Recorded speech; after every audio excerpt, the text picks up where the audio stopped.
அடச்சே, என்னடா பேப்பர்ல ஒரு நியூஸ் போடக்கானா? ஆக்சிடென்ட் பத்தி எல்லாம் நடந்த அன்னைக்கு மட்டும்தான்ப்பா போடுவாங்க. அப்பா ஊட்டி எஸ்ஐ தேவராஜ் நம்மளை தேடி வந்திருக்காரு. உள்ள போங்க. வாங்க சார். வாங்க சார். கோடீஸ்வரன் நித்யானந்தம் ஆக்சிடென்ட்ல செத்து போயிட்டாருங்கிறது தான் கேஸ் இல்லையா? ஆமாங்க. அப்படின்னு ஊருக்குள்ள சொல்லிட்டு அவர் சொத்துக்கு காலினாக பாக்குறீங்க இல்லையா? ஐயோ, அண்ணனும் அண்ணியும் ஆக்சிடென்ட்ல தான் செத்து போயிட்டாங்க. அதோட சேர்ந்து ஒரு 30-40 ஸ்கூல் பிள்ளைங்களும் செத்துருச்சுங்க. ஆக்சிடென்ட்ல செத்து போனவங்களோட போஸ்ட்மார்ட்டம் ரிப்போர்ட் வந்துடுச்சு. அதுல நித்யானந்தம் தலையில தாக்கப்பட்டு கழுத்தை நெரிச்சு கொல்லப்பட்டிருக்கார். ஆக்சிடென்ட் ஆன 6 மணி நேரத்துக்கு முன்னாடியே அவர் செத்து போயிட்டாருன்னு டாக்டர் ரிப்போர்ட் சொல்லுது. இத லீகலாவும் ஆக்கலாம், இல்லீகலாவும் ஆக்கலாம். எப்படி வசதி? கொஞ்சம் உட்கார்ந்து பேசலாமா? ஆமாங்க. அந்த டாக்டரை நான் பாத்துக்கிறேன், என்ன நீங்க பாத்துக்கணும். அப்படியா?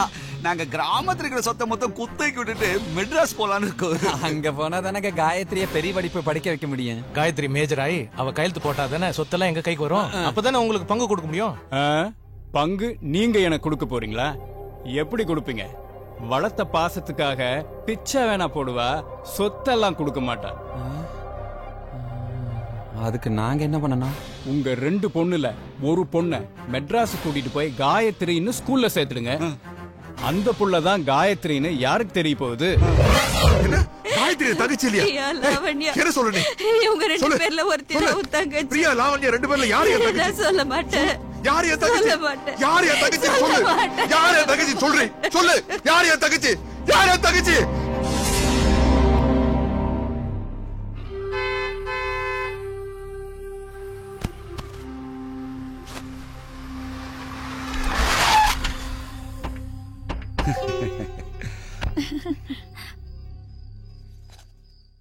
Take it. Thank you, Daddy. This for you. Thanks, Daddy.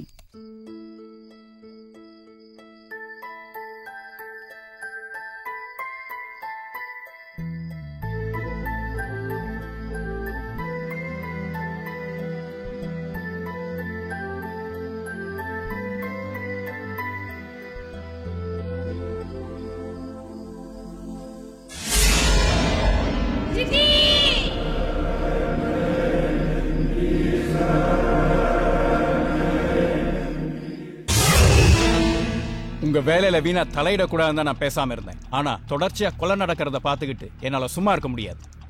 நான் சர்வீஸ்ல இருந்தப்போ எவ்வளவோ கேஸ டீல் பண்ணியிருக்கேன். ஆனா நான் எப்பவுமே உங்கள மாதிரி ஸ்லோவா இருந்ததில்ல மிஸ்டர் சுந்தரபாண்டி. சாரி சார், நான் ஒன்னும் ஸ்லோவா இல்ல, ரொம்ப வேகமாத்த நடவடிக்கை எடுத்துக்கிட்டு இருக்கேன். இப்ப ட்ரெயின்ல நடந்த கொலை கூட விட்னஸ் இருக்கு சார். வாட்? அந்த ஐ விட்னஸோட ஒரு லேடி இன்ஃபார்மரையும் இவர் வீட்டுக்கு எதிர் வீட்டுல ஹஸ்பண்ட் ஒய்ஃபா தங்க வச்சு கண்காணிச்சுக்கிட்டு இருந்த பெரியவர் இறக்கிறதுக்கு 2 நாளைக்கு முன்னாடி கூட அந்த கொலைகார அந்த ஏரியாவில் சுத்தினதாக விட்னஸ் சொன்னாங்க. பட் எங்களால பிடிக்க முடியல. யோ கான்ஸ்டபிள். Yes sir. அந்த ஜேம்ஸ் ஐஸ்வர்யா வர சொல்லியா? Okay sir. சார், இந்த கொலைய யூனியன் பிரச்சனாலதான் நடந்திருக்குமோங்கிற சந்தேகத்துல தான் இந்த கேஸவே நான் டீல் பண்ணேன். பட் கொலைகாரன் இன்னும் கிடைக்கல. வீட்டுல சாக கிடந்த பெரியவர் கொலை செய்யப்பட்டதுக்கு அப்புறம் தான் இது ரிவெஞ்சா இருக்குமோன்னு ஒரு சின்ன டவுட். அதுக்கப்புறம் ஒரு பொம்பளை பாம்பு அடிச்சு செத்துருக்காங்க. அது கொலையா இல்ல உண்மையிலேயே பாம்பு அடிச்சு தான் செத்தாங்களாங்கிறதும் டவுட். எஸ், இது கொலைதான். ஏன்னா பங்களாக்குள்ளேயே பாம்பு வரும். அப்படி வந்தாலும் கண்ணத்திலேயே கடிக்கும். Never. It's a planned murder, man. Good morning sir. இவங்க தான் நான் சொன்னவங்க. பேர் ஜேம்ஸ், ஐ விட்னஸ், கால் சென்டர்ல ஒர்க் பண்ணிட்டு இருக்காரு. இவங்க ஐஸ்வர்யா, இன்ஃபார்மர். ஹலோ. ஆக்சுவலா அவங்க வீட்டுல காரியம் நடக்கும்போது கூட இவங்க 2 பேரும் அங்க இருந்தாங்க. ஆனா அதே மீறி பெரியவரை. Okay sir, past is past. Further என்கொயரியை கண்டினியூ பண்ணுங்க mister Sundarapandi. James, well done. Aishwarya, okay. திரும்ப அந்த கொலைகாரனை எங்கேயாவது பார்த்தா inform me. Okay? Okay sir. Anyhow, I need your cooperation. Definitely. Thank you. Thank you. Keep it up. Bye. உட்காருங்க. காக்கி சட்டை போட்டா கண்டவனுக்கெல்லாம் பதில் சொல்ல வேண்டியிருக்கு. எக்ஸ் போலீஸ் ஆஃபீஸரா, ஃபேமிலி ஃப்ரெண்டா இருக்கு. அதை விட அது என் தலையெழுத்து. அந்த அம்மாவோட போஸ்ட்மார்ட்டம் ரிப்போர்ட்ல ஏதோ பயங்கரமான காட்டு பாம்பு கடிச்சதா இருக்கு. அது எப்படி காட்டுல இருக்க பாம்பு வீடு தேடி வந்து கடிச்சிருக்க முடியும்? சார், அடிப்பட்ட பாம்பு ஏதாவது தப்பிச்சு போயிருந்தா பழிய தீர்த்துக்க எங்க இருந்தாலும் தேடி வந்து கடிக்கும்னு நான் கேள்விப்பட்டிருக்கேன். அதே மாதிரி அப்படி அடிப்பட்ட பாம்பு ஒண்ணு பழிவாங்க வந்திருக்கலாம் இல்லையா? என்ன ஜேம்ஸ், நான் சொல்றது கரெக்ட் தானே? கரெக்ட் தான். நீதான் எப்பவுமே ஏதாச்சும் புதுசா யோசிப்பிய. புது ஆங்கிள் தான். பாத்துக்கிட்டே இருயா, அந்த பாம்ப மகுடி ஊதி புடிச்சு காட்டு. ஹலோ, அப்புறம் சரி. ஹலோ, கிரிக்கெட் விளையாடுறோம்ல, அடிவாரமா பண்ணிக்கலாம்ல. பெரிய சச்சு நீ போய் விளையாடு. ரூம் போட்டுறவா? ஓகே உமா, போற பாலாய் பாத்துக்கிறேன். அம்மா அப்பா அச்சச்சோ. டாக்டர், மச்சான் எப்படியா காப்பாத்திருங்க டாக்டர். பந்து பட்ட இடம் பயங்கரமான இடம். அடி வேற பலமா பட்டிருக்கிறதுனால தையல் போட முடியல. ஏதோ கையில கிடைச்ச 2 நரம்பு எடுத்து குத்து மதிப்பா ஃபெவிகால் போட்டு ஒட்டி வச்சிருக்கேன். அது காயற வரைக்கும் அந்த ஏரியா பக்கம் யாரும் தலை வச்சு படுக்க. ஏன் டாக்டர்? காஞ்சா தான் காயம் ஆறும். அதுக்கு முன்னாடி ஒரு சிறு அசைவு கூட இருக்க கூடாது. ஏன், ஒரு ஈ, எறும்பு, கொசு கூட அது மேல உட்கார கூடாது. அதையும் மீறி உட்காந்தாளா எருமை அப்புறம் உனக்கு கல்யாணமே ஆகாது. அப்படி ஆனாலும் குழந்தை பிறக்காது. என்ன நாட்டுக்குள்ள இந்த வேலை சொல்றாங்க? காசு கொடுத்து வாங்கின மாதிரி சலிச்சுக்கிற. அப்ப காசு கொடுக்கலையா? திருடிட்டு தான்டா வந்தோம். நெல்லு என்ன கோழி எல்லாம் கையில கொண்டு வந்திருக்கீங்க? இங்க கோழிக்கெல்லாம் வைத்தியம் பாக்குறதுல இது என்ன மாட்டாஸ்பத்திரியா? எங்களுக்கு தெரியாதா? அடிபடக்கூடாத இடத்துல அடிபட்டு எங்க மச்சான் அங்க படுத்து கிடக்காருங்க. கோழி சுப்பு வச்சு கொடுத்தா நல்லதுன்னு டாக்டர் தான் சொன்னாரு. அதான் மார்க்கெட்ல கோழியை வாங்கிட்டு போற வழியில மச்சான பாத்துட்டு போலான்னு வந்தோம். இந்த ரூமுக்குலாம்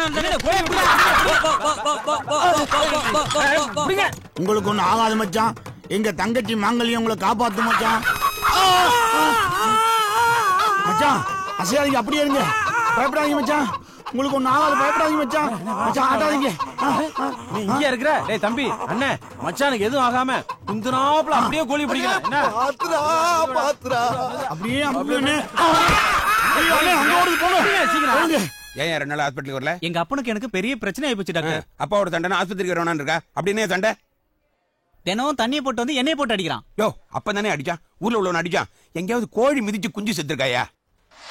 விடாத, அவங்கள பழி வாங்காம விடாத. நம்ம குடும்பத்தை சிதைச்சு அவங்கள பழி வாங்காம விடாத. பழி வாங்கு, அவங்கள பழி வாங்கு.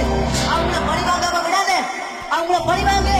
நம்ம குடும்பத்தை சிதைச்சு அவங்கள பழி வாங்காம விடாத.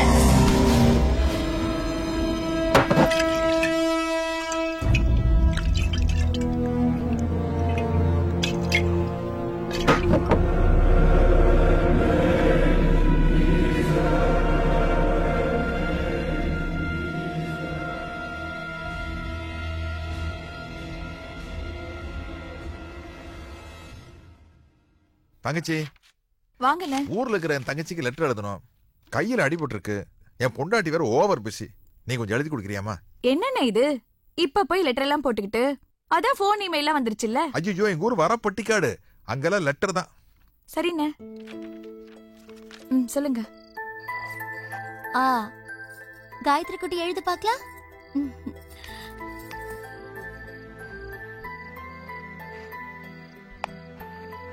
ஏய், இடது கையால எழுதாதான் எத்தனை தடவை சொல்றது?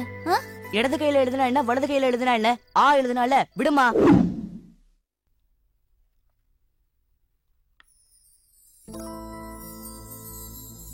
என்னண்ணே இப்படி பாத்துக்கிட்டே இருந்தா என்ன அர்த்தம்? நான் படிக்க வேண்டாமா? பிரியா, அண்ணனுக்கு ஏதோ லெட்டர் எழுதணுமா, நீ எழுதி தரியா? சரி.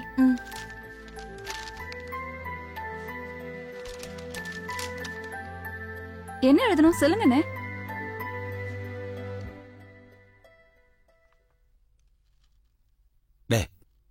நான்தா, அங்க வந்துடு. என்ன எழுதணும் சொல்லுங்கண்ணா.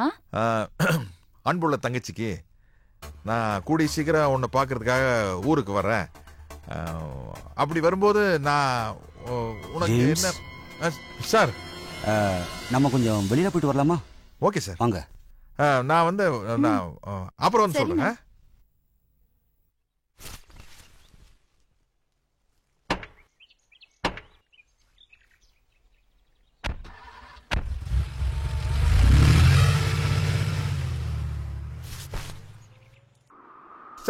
சார், ரொம்ப முன்னாடி போகிறீங்க சார். கால் தடிக்கு கீழே விழுந்துட்டு போறீங்க. ஏற்கனவே உங்க வீட்டுல ஒவ்வொருத்தரா மேல போயிட்டு இருக்காங்க. நீங்களும் அந்த லிஸ்ட்ல சேர்ந்துடாதீங்க.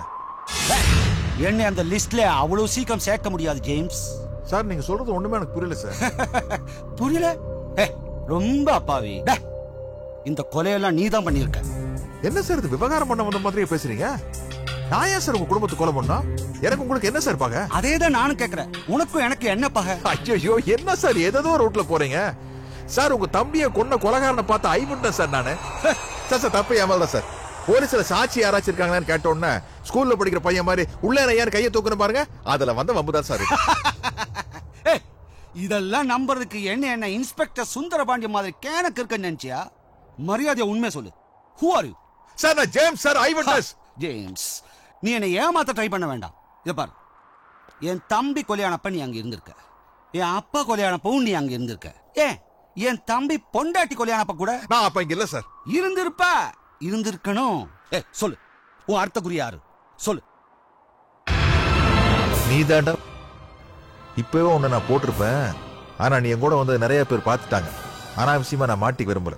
அதனாலதான் இப்போ உன்னை உயிரோட விட்டுறேன். என்ன யோசிக்கிற? மாட்டிக்கிட்டோன்னா அங்க பார்.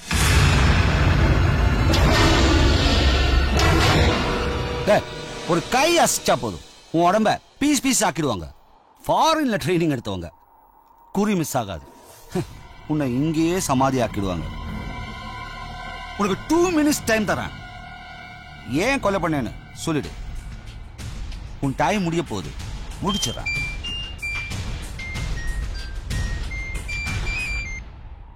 ஹலோ, நான் சுந்தரபாண்டிய பேசுறீங்க.